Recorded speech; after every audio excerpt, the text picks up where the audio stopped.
Welcome to Celeb Scene Central. The vibrant new film The Imaginary, hailing from Studio Ponic and now streaming on Netflix, has quite a lot on its mind. The same is true of writer and producer Yoshiaki Nishimura. His latest project, based on the novel by A.F. Harold, is an expansive expression of this, telling the story of a young girl named Amanda and her imaginary friend Roger, with whom we explore a stunning animated world just as their own starts to be consumed by darkness. In my review from when it premiered at this year's Annecy Film Festival, I wrote that it provides a demonstration of how the melding of art and emotion in this thing we call cinema can create an experience unlike anything else, and that you'd be hard-pressed to imagine better proof of this in graceful and gorgeous action than the astounding final frames you'll see here. In an interview, I talked with Nishimura about how he became drawn to this story, his passion for bringing scary moments to life, and the power of capturing the truth of the world. What first made Yoshiaki Nishimura want to adapt The Imaginary? Yoshiaki Nishimura: I found this book in one of the bookstores in town. I read a lot of books. Japanese, American, UK, German, a lot of different books. I thought this was such an exciting book. It was fun with fantasies, but also somewhat scary. But the part that attracted me most was the setting.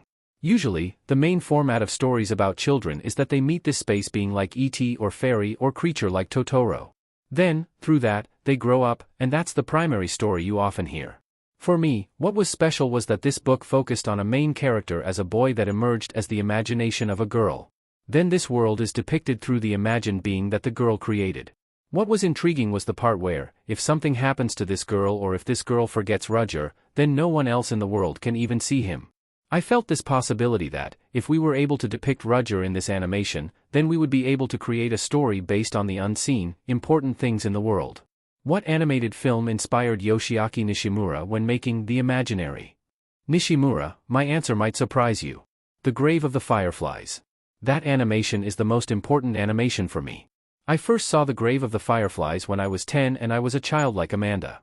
I had sadness and grief within me. This was the one film that communicated to me through the television. When I was 10, I was a child who had no trust towards society or grown-ups.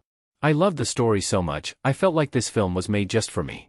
So when I created this Roger story, it was about someone who will be sitting beside the children and being supportive. The Grave of the Fireflies was that someone who would communicate to me, and that's why it was so important. Animation is almost like an imaginary friend.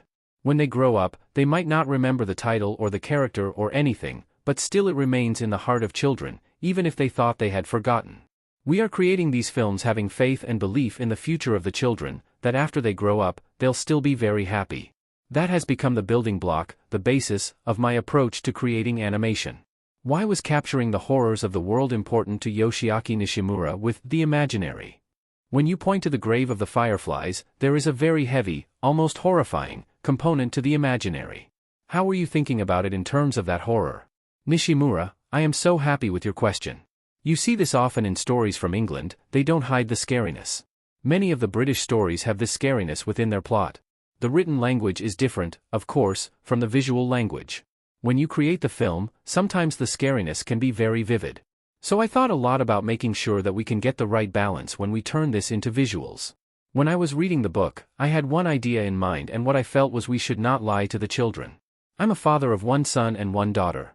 My children, and other children these days, are more exposed to scary things through television than the time when we were children in the world. They see conflict in the world, visuals of earthquakes in Japan.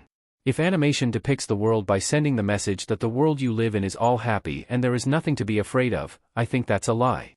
Something that I really wanted to let the children know is that, even if there is something that scares you, you are able to overcome these fears and move on. I wanted to communicate that that's why there are imaginary friends around you and supporting you. As a filmmaker, for me, the most important thing is to tell the truth. Have your children seen the movie? What did they think of it and what conversations did you all have? Nishimura: oh, my children, they're like huge fans of me, laughs. They all enjoyed it. My daughter tends to be the originator of many ideas that I've created in my films. She's now, like 18, so when she saw the film, she said, "Oh, this is something I remember. Oh, this comes from my childhood experience." She told me that she cried 8 times watching. But it's not anything particularly special to my children. Something that left the deepest impression is, when the screening ended in Japan, a high school boy came up to me and I said, "How was it?" He was shaking and he was so moved that he couldn't utter any words. So what I felt was, on the surface this film may be a fun feast, but it has some power to connect really deeply within children. That is what we want to convey, and I believe this film has that power.